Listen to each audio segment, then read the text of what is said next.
Hello बच्चों, कैसे हैं आप? आशा करता हूँ आप लोग ठीक होंगे और अपनी तैयारी बोर्ड एग्ज़ाम की तैयारी बहुत ही मन से करते होंगे और अपने माता पिता का ध्यान में रखते हुए, अपने माता पिता की गरीबी को, अपने परिवेश, समाज को, सब चीज़ को ध्यान में रखते हुए बढ़िया ढंग से तैयारी करते हैं, क्योंकि यही आपका आधार है।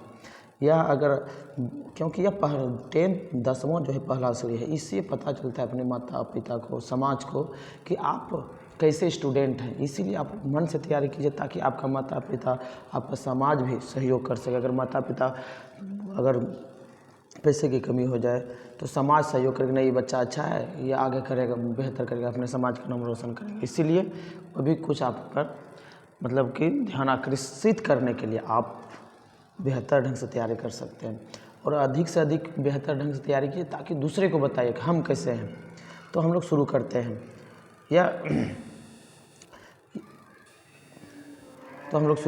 यह जो है क्लास 10वीं के पद भाग का अध्याय 3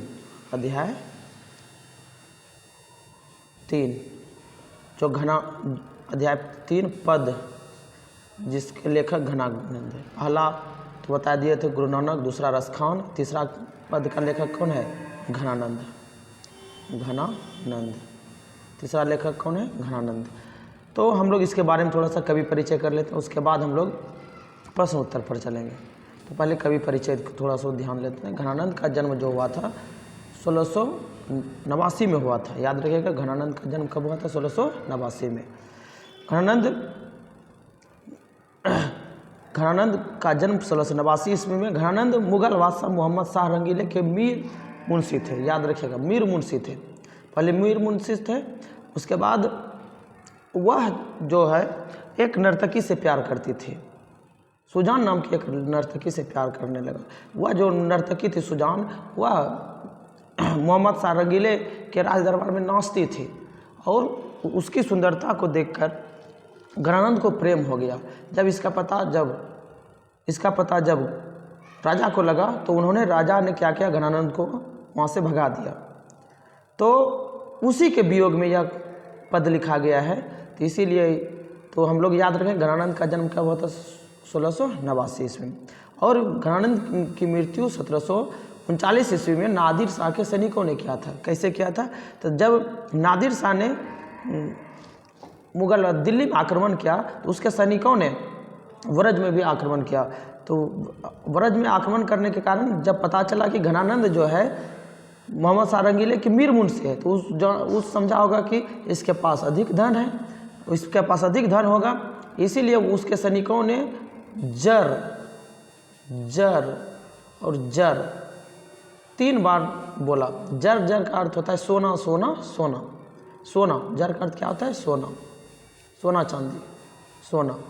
तब उसके पास तो कुछ था नहीं, क्योंकि वो तो भाग कर आए थे, उसको तो भगा दिया गया था, वो तो मीर मुंशी थे नहीं। तो घनानंद ने क्या कहा? रज। तब उसको रज 3 बार रज बोला। रज का अर्थ होता है धूल। तो उन्होंने हाथ से धूल, उसको 3 मुट्ठी धूल दिया। 3 बार सोना मांगा थी, 3 मुट्ठी धूल दे दिए। इससे क्रोधित होकर उसके सिपाहियों ने, याद रख क्वेश्चन भी पूछता है कि घनानंद की मृत्यु किसने की थी? नादिर शाह के सैनिकों ने।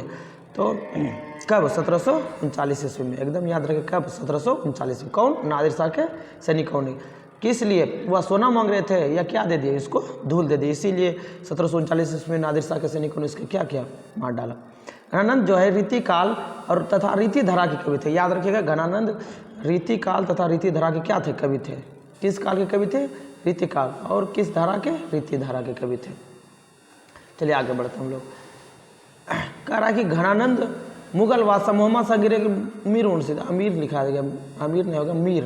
क्या होगा? मीर मुंशी थे। एकदम याद रखिए। अभी तो तुरंत बोले हैं कि मुगल बादशाह मोहम्मद शाह रंगीले के मीर मुंशी थे, लेकिन बाद में जब उन्होंने सुजान नाम की नर्तकी से प्रेम किया, तो जिसके कारण सुजान बहुत ही खूबसूरत थी, तो वह घनानंद चाह रहे थे कि वह यहीं रहे। अगर इससे शादी कर लेगी तो ये लोग यहाँ नाचेंगे नहीं, इसीलिए उसको भगा दिया घनानंद को। तो यह ब्रज भूमि में चला गया।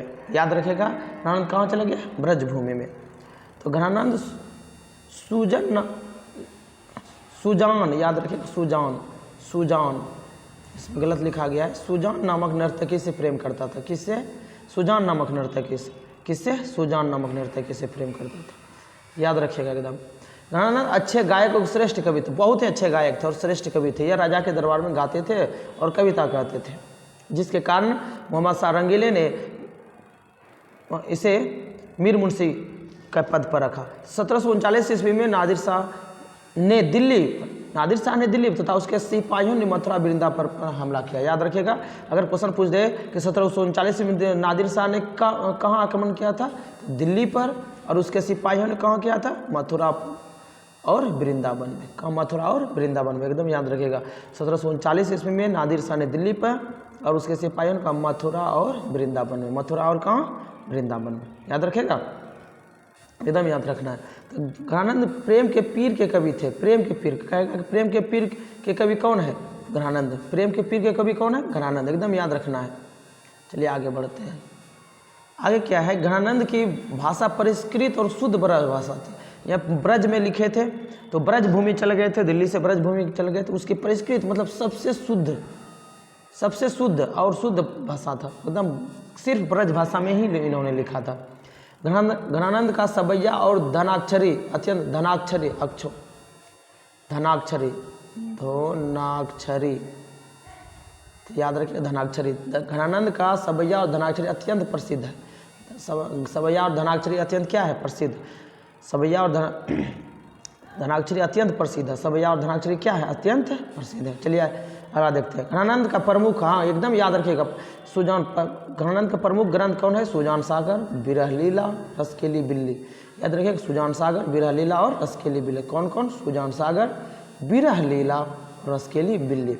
घनानंद का प्रमुख ग्रंथ है कौन कौन? सुजान सागर, क्या? सुजान सागर, सुजान सागर, विरह लीला,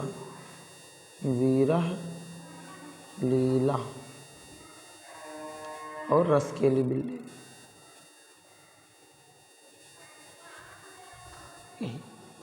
रसकेली बिल्ली, तो याद रखिएगा। तो यह जो घनानंद का जो पद जो लिया गया है, घन आनंद से लिया गया है। याद रखिए, घन आनंद से लिया गया। कहाँ से लिया गया? घन आनंद से लिया गया, एकदम याद रखिएगा। कहाँ से लिया गया है? घन आनंद से। चलिए हम लोग आगे बढ़ते हैं। अब यहाँ तक कवि परिचय हो गया। अब हम लोग चलते हैं अपने जो क्वेश्चन पूछा गया है इस पार्ट से, वहाँ हम लोग चलते हैं और क्वेश्चन आंसर करते हैं। आप लोग ध्यान से एकदम देखते जाइएगा।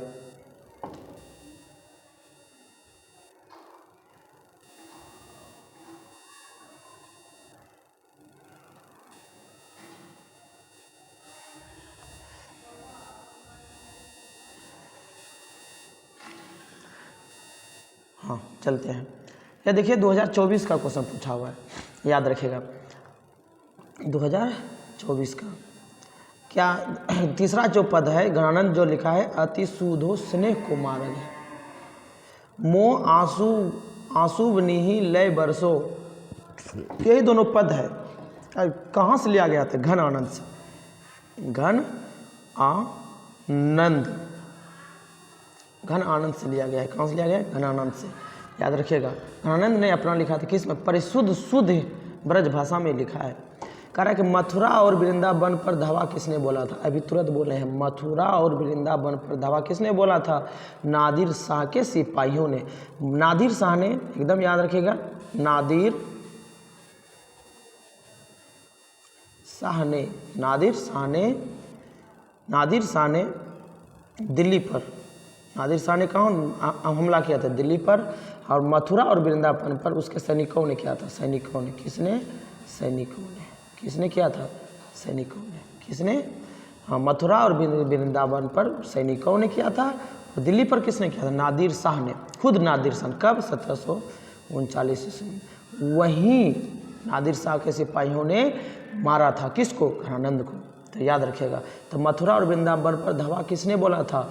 कह रहा है कि मीर मुंशी के सिपाहियों ने, मुगलों के सिपाहियों ने, शाह रंगीले के सिपाहियों ने, नादिर शाह के सिपाहियों ने। कौन? नादिर शाह के नादिर शाह के सिपाही, मतलब शाह रंगीले के दरबार में तो रहबे करते थे, उसके सिपाही थोड़े मरे हैं। तो याद रखिएगा नादिर शाह के सिपाहियों ने, कौन मारे थे? नादिर शाह के सिपाही। नादिर शाह के सैनिकों ने के द्वारा घनानंद कब मारा गया था? कब बोले थे? 1739। क्यों? क्योंकि वो नादिर शाह के जैसे ही पता चला कि मथुरा और वृंदावन जैसे ही धावा बोले तो पता चला कि शाह रंगीले के मीर मुंशी, मतलब जो धन की रखवाली करता है, जो धन का देख रेख करता है, जो धन का मतलब लिखा पढ़ी करता है, उसको मीर मुंशी कहा जाता है। तो वह जान रहे थे कि शाह रंगीले का मीर मुंशी जो है ना, यही घनानंद है। तो जब जाना कि ये घनानंद ही है तो जाना कि इसके पास अधिक धन होगा, तो इसीलिए वो जब देख लिया कि इसके पास अधिक धन, इसीलिए उसको मंगा जर जर जर 3 बार, जर जर जर। तो इसका अर्थ होता है सोना सोना सोना, सोना सोना मांगा, सोना सोना सोना चाहिए। तो इसकी या तो कंगाल हो गए थे, क्योंकि इसको तो भगा दिया गया था। तो इन्होंने 3 मुट्ठी धूल दे दिया, जिसको कहा रज रज रज, 3 मुट्ठी दे दिया। बस क्रोधित हो गया, अरे हम सोना मांगते हैं, तुम हमें मतलब धूल दे रहा है, हमें तुम मतलब लूर सिखा रहा है। इसलिए तुरंत गला उतार दिया उसका। कब? 1739 ईस्वी में, याद रखिएगा 1739 ईस्वी में। किसने मारा था? नादिर शाह के सिपाहियों ने। किसने? नादिर शाह के सिपाही। चलिए आगे बढ़ते हैं। घनानंद किस धारा के कवि थे? अभी बोले थे रीति मुक्त धारा के, रीति मुक्त धारा के कवि थे, एकदम याद रखिएगा। किसके? रीति मुक्त धारा के। किसके कवि थे? रीति मुक्त धारा के। कहा कि घनानंद किस काल के कवि थे? घनानंद रीति काल के कवि थे और रीति मुक्त धारा के कवि थे, एकदम याद रखिएगा। रीति काल के कवि थे और रीति मुक्त धारा, रीति मुक्त धारा के कवि थे। रीति मुक्त धारा के कवि थे और रीति काल के कवि थे। रीति मुक्त धारा के कवि थे और रीति काल के कवि थे, एकदम। घनानंद किस काल के कवि थे?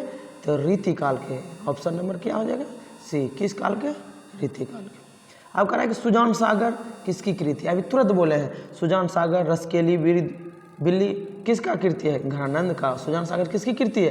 घनानंद का। सुजान सागर घनानंद के द्वारा लिखा गया है। सुजान वही उसकी प्रेमिका सुजान थी, उसी पर यह ग्रंथ लिखा है सुजान सागर। किसने? घनानंद ने। चलिए आगे बढ़ते हैं।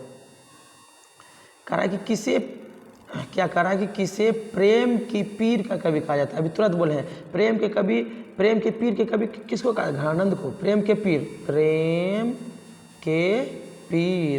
के कवि कौन है? घनानंद। याद रहा? प्रेम के पीर के कवि कौन है? घनानंद। प्रेम के पीर के कवि कौन है? घनानंद। चलिए आगे बढ़ते हैं हम लोग।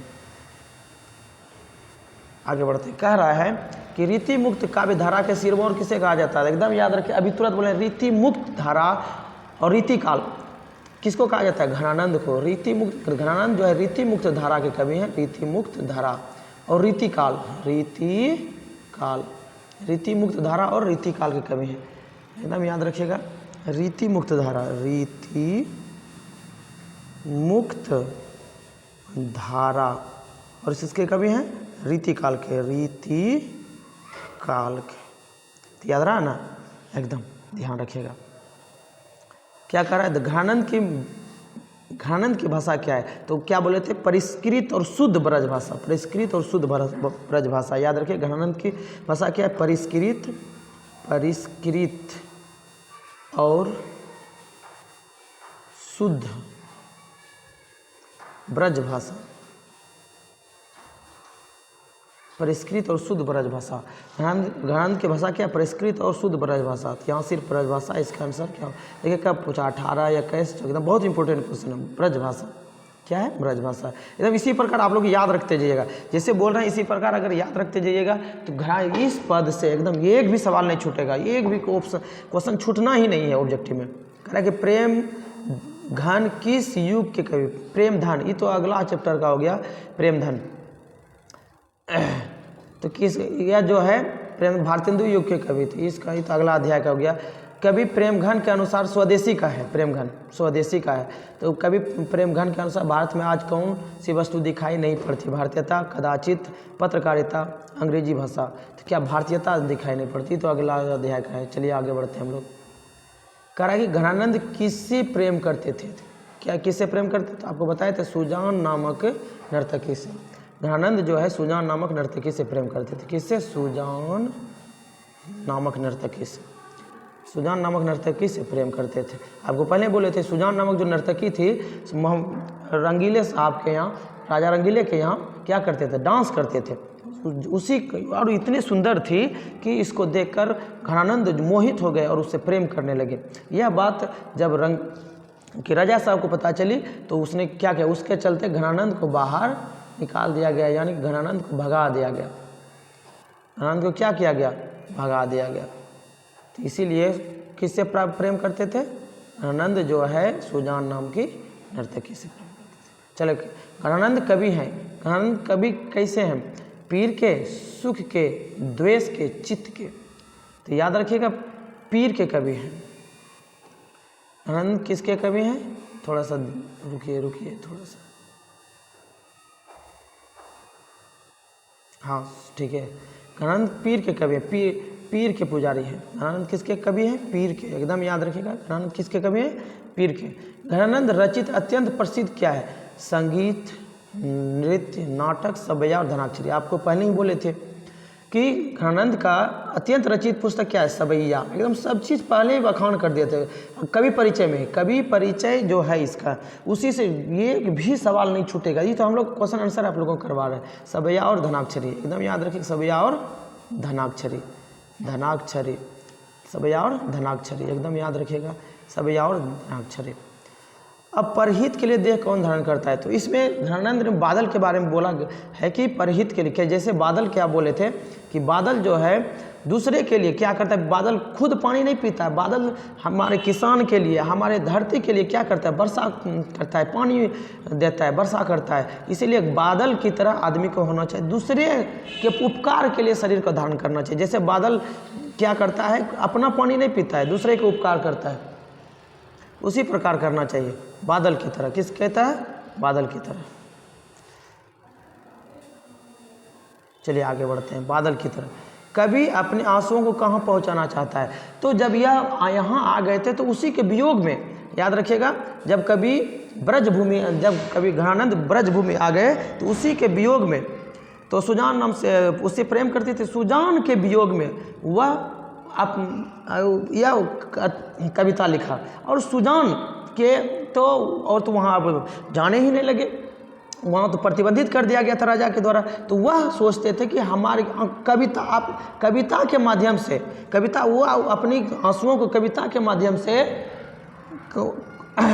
सुजान के दिल में, सुजान के आंगन में अपने आंसुओं को पहुँचाना चाहते थे, इसी कविता के माध्यम से, सुजान के आंगन में। याद रखिएगा, ताकि उस सुजान को पता चले कि उसके लिए घनानंद क्या क्या कर रहे हैं, और उसके वियोग में, उसके प्रेम के वियोग में, जैसे उसको वो छूट गई है, उसके वियोग में घनानंद की स्थिति कैसी हो गई है। इसी कविता के माध्यम से सुजान के आंगन में अपने आंसुओं को पहुंचाना चाहता। सुजान के दिल में नहीं, सुजान के दिल में तो पहले ही थे, सुजान के आंगन में पहुंचाना चाहता ताकि पता चले उसको।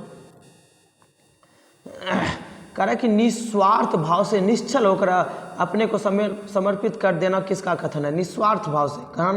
घनानंद कहते हैं प्रेम के बारे में कि अगर कोई प्रेमी निस्वार्थ भाव से, निश्चल मतलब कोई प्रकार का संकालू न हो, निश्चल मन से, शुद्ध मन से अपने आप को प्रेमिका के प्रति क्या कर देना चाहिए? प्रेम के प्रति समर्पित कर देना चाहिए। किसी प्रेमी को प्रेम के प्रति समर्पित कर देना। किसको, किसने कहा था? घनानंद ने। किसको, किसके लिए कहा था? सुजान के लिए, अपने प्रेमिका के लिए कहा था। कह रहा कि घनानंद की महत्वपूर्ण रचना क्या है? तो घनानंद की महत्वपूर्ण रचना है सुधा, वैराग्य, सुजान सागर। तो सुधा नहीं है, वैराग्य नहीं है, सुजान सागर। सुजान सागर, रसकेली बिल्ली। आपको पहले ही बोला, सुजान सागर और रसकेली बिल्ली किसकी कृति है? घनानंद की। घनानंद ग्रंथावली का संपादन किसने किया था? तो घनानंद ग्रंथावली का संपादन विश्वनाथ मिश्रा ने किया था। याद रखिएगा, घनानंद ग्रंथावली का संपादन विश्वनाथ मिश्रा किसने किया था? सुजान तो नर्तकी थी, इसमें थोड़ी वो लिखा है, रसखान नहीं, नादिर साहब भी कुछ नहीं, तो इसको ऐसे हम लोग, रसखान तो बाद का है, सुजान सागर, सुजान तो है ही नहीं, नादिर शाह तो इसके बारे में थोड़ी लिखेगा, तो सीधा ऑप्शन छटा गया क्या, विश्वनाथ मिश्रा ने। चलिए अगला, घनानंद की कीर्ति का आधार है, करेक्ट, घनानंद की कीर्ति का आधार है। घनानंद की कीर्ति का आधार क्या है, सुजान रहित घन आनंदित आवृत्ति। तो याद रखिएगा दोनों है, कवित्व, ए और बी दोनों, एकदम याद रखिए ए और बी दोनों। चलिए आगे, करेक्ट, मोह आंसू वाणी लय बरसों मैं किसकी बात कहूँ।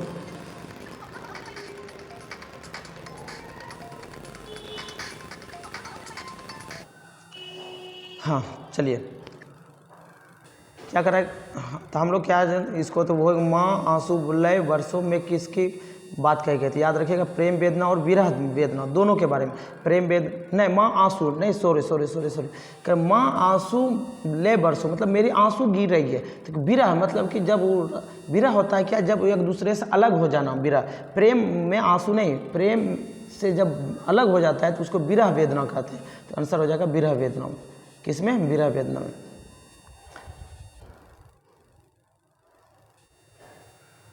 इसमें तो प्रेम वेदना में, वहाँ सुलह बरसों, इसमें लेकिन प्रेम वेदना पता नहीं, लेकिन विरह वेदना होना चाहिए। चलिए नहीं, विरह वेदना ठीक है इसका।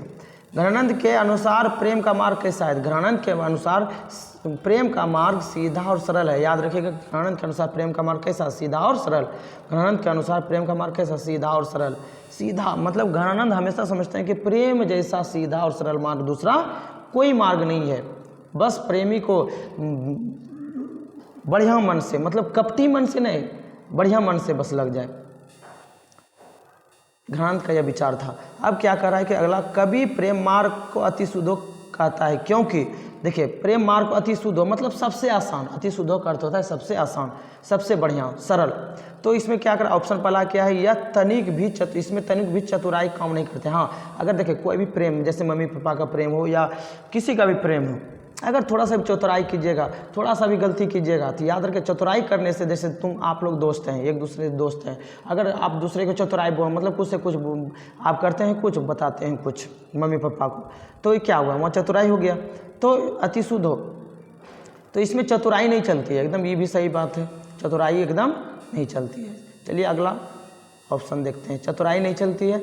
अगला क्या है, यहाँ सच्चाई भी अपना घमंड त्याग देते हैं। हाँ याद रखिएगा सच्चाई भी, इसमें किसी का भी घमंड नहीं चलता है, प्रेम में किसी का भी घमंड नहीं चलता है। यहाँ कपटी लोग चलने से झिझकते हैं, एकदम याद रखें। प्रेम में अगर जहाँ प्रेम हो वहाँ कपट की बात नहीं होती, पहले ही बता दें, जहाँ प्रेम हो कपट की बात नहीं होती।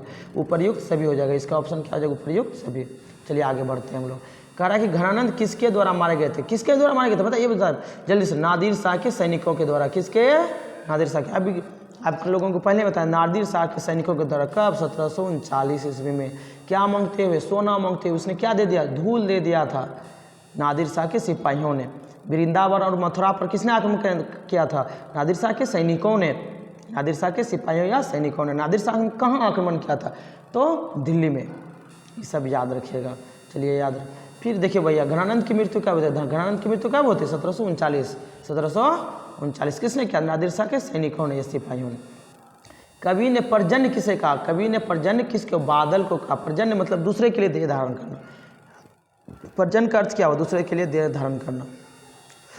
कार्य घनानंद का जन्म कब हुआ था, घनानंद का जन्म 1689 ईस्वी के आसपास, 1689 ईस्वी के आसपास घनानंद के जन्म कब हुआ, 1689। देखिए 24 में क्वेश्चन पूछा है। अब क्या करें, रज का अर्थ, अभी तुरंत बोले हैं, रज का अर्थ क्या होता है,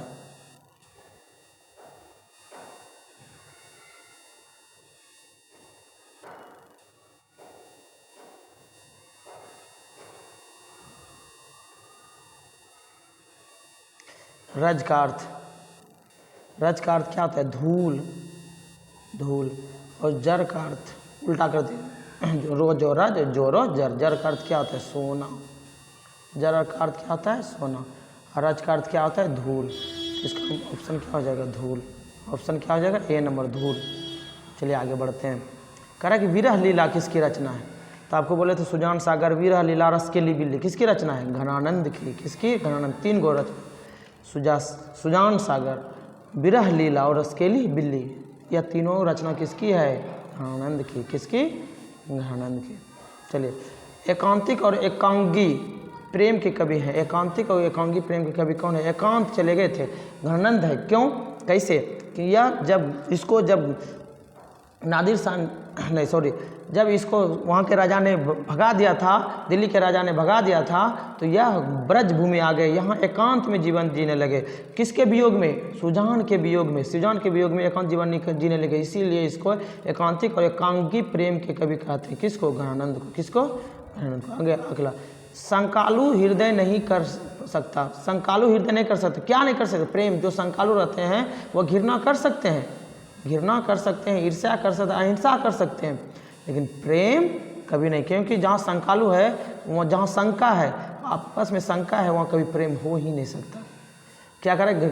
घनानंद की भाषा क्या है? घनानंद की भाषा क्या है? शुद्ध और परिष्कृत ब्रज भाषा। शुद्ध और परिष्कृत, ए और बी दोनों, डी नंबर ऑप्शन, ए और बी दोनों शुद्ध और परिष्कृत ब्रज भाषा है। कह रहे अति सुदो स्नेह को मार्ग है, जहाँ नेकू श्यानपक बांक नहीं। यह पंक्ति किस कवि की है? तो यह पंक्ति घनानंद की है। घनानंद के अति सुधो स्नेह को मार्ग, मतलब कि घनानंद बोलते हैं कि हे सुजान प्रेम का मार्ग अत्यंत सरल है, जहाँ नेकू मतलब थोड़ा सा भी सयानपन, बांक नहीं, मतलब इसमें थोड़ा सा भी टेढ़ा कपटी आदमी चल ही नहीं सकता, इसमें थोड़ा सा भी टेढ़ा नहीं है। तो किसने कहा था? घनानंद की। किसने? घनानंद। Option number B. चलिए आगे बढ़ते हैं।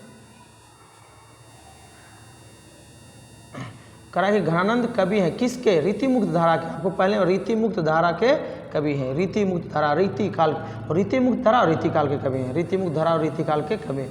कह रहे कि मोह आंसू लय बरसो कौन कहते हैं? मोह आंसू लय बरसो कौन कहते हैं? घनानंद। घनानंद कहते हैं। मेरे आंखों में क्या आ गया है? आंसू आ गए। किसके लिए? सुजान के लिए। कह रहा है कि घनानंद ने किस मार्ग को अत्यंत सीधा सरल मार्ग, प्रेम के मार्ग को, प्रेम के बारे में, क्रोध, घृणा और कपट, इसके बारे में तो जानबे नहीं करते थे। किसके बारे में जानते? क्रोध, प्रेम के बारे में। तो आंसर इसका क्या हो जाएगा? प्रेम। क्या हो जाएगा? प्रेम। कह रहा है कि मीर मुंशी जानकर किस कवि का वध किया गया? मीर मुंशी जानकर किसका वध किया गया? घनानंद का। कब? 1739 में। याद रखिएगा। और जन्म कब हुआ था? 1689 के आसपास। 1689 के आसपास। मृत्यु कब? 1739। मृत्यु कब हुआ? 1739। जन्म कब हुआ? 1689। याद रखिएगा, 1689। चलिए अगला क्या है? वियोग में सच्चा प्रेमी को वेदना सहता है और उसके चित्त में जो विभिन्न तरंगें उठती है वो चित्रण क्या है? किसने? घनानंद ने। एकदम याद रखिएगा। प्रेम के बारे में किसने लिखा है? घनानंद के। तो यही 38 सवाल था घनानंद के लिए। तो हम लोग अगले वीडियो में मिलते हैं, जिसमें रसखान जो प्रेम घन है स्वदेशी में। तो हम लोग अगले वीडियो में मिलते हैं। आप लोग बढ़िया तरीक़ा से तैयारी करते रहिएगा, क्योंकि आप ही के भरोसे आपके मम्मी पापा हैं, आपके समाज हैं, आपके सभी हैं, आप पर नज़र गड़ाए हुए हैं। और जो आपके प्रतिद्वंदी हैं और जो आपके मम्मी पापा को देखकर जलते हैं, सब हैं। तो इसीलिए आप लोग ध्यान दीजिएगा इस पर, ताकि उसको और जलाए। याद रखिएगा, जलता उसी पर है जो आगे कुछ करता है। अगर आप आगे कुछ नहीं कीजिएगा तो लोग जलेगा नहीं। तो इसीलिए हम लोग गरीब समाज से हैं, हम लोग पिछड़े समाज से हैं। हम लोग जब तक पढ़ेंगे नहीं, इस बेड़ी को हम लोग, गरीबी की बेड़ी जो हम लोगों के पैर में जकड़ी हुई है, हम इसको तोड़ नहीं सकते हैं।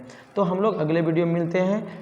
चलिए, धन्यवाद धन्यवाद धन्यवाद। आगे आप लोग बढ़िया तरीक़ा से तैयारी करते रहिएगा।